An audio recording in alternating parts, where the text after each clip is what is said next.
From day one, President Obama has made it very clear that the United States of America will not rest. We will not rest for 1 minute until this problem gets resolved.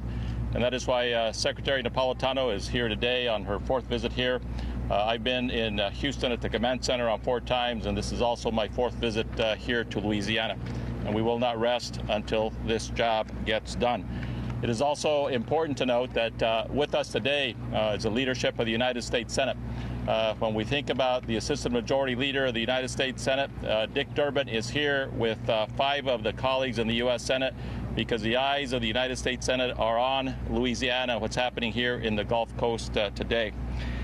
I want to make it very clear. Under the law, BP is the responsible party. BP is charged with capping their leaking oil well and paying for the response and for the recovery without limitation. They will be held accountable. We will keep our boot on their neck until the job gets done.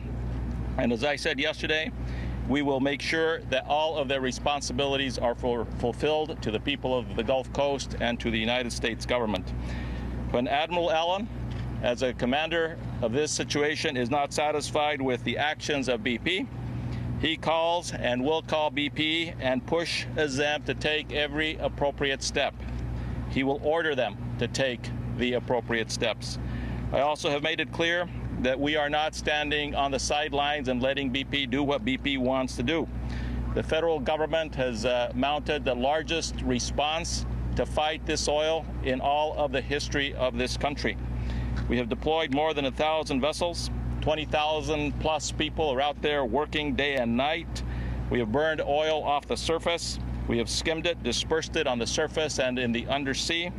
We have deployed miles and miles of protective boom, and we are working to protect and clean up the shorelines.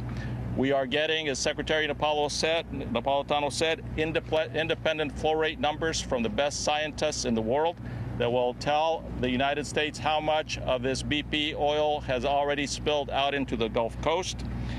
The administration has done everything we can possible to make sure that we push BP to stop the spill and to contain the impact.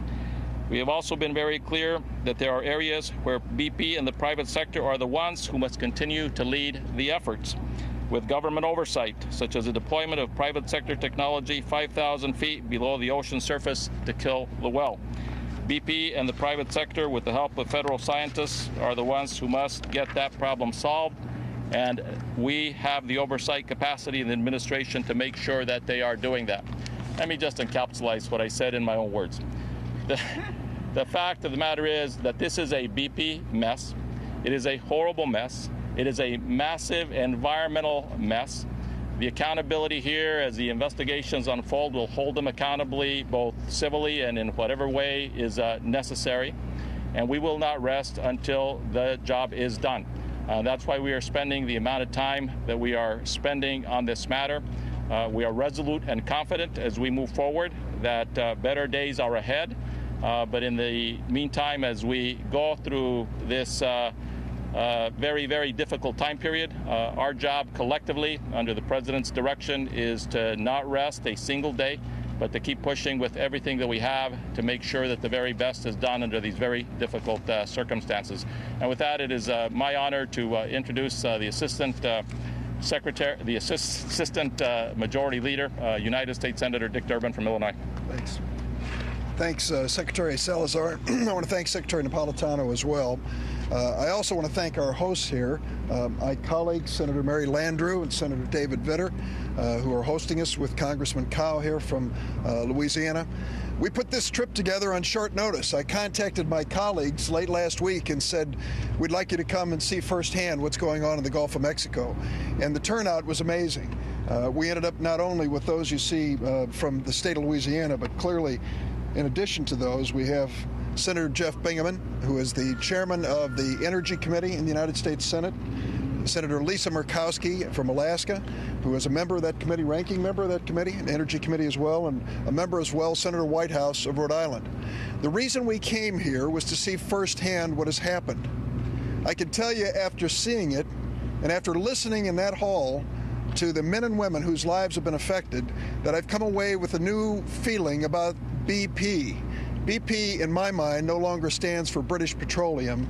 It stands for beyond patience. People have been waiting 34 days for British Petroleum to cap this well and stop the damage that's happening across the Gulf of Mexico. There are options and alternatives that we hear a lot about, but what we've heard from this administration and what we need to tell BP is excuses don't count anymore. You caused this mess. Now stop the damage and clean up the mess. It's your responsibility. When I listen in there to the oystermen, the fishermen, the charter boat operators, some of them were emotional. They're talking about their ways of life. They're talking about their families. They're talking about businesses that they've had for generations that are at stake right here and now. Now, I've seen something like this before in Lisa Murkowski's state. 21 years ago, I went up to see the Exxon Valdez spill. I'll never forget those scenes. They were heartbreaking. That crude oil, that swamp, that sound, that beautiful, beautiful sound, changed the way that sound works today. Lisa Murkowski can tell you it's different, and the people who live there face a different life because of it.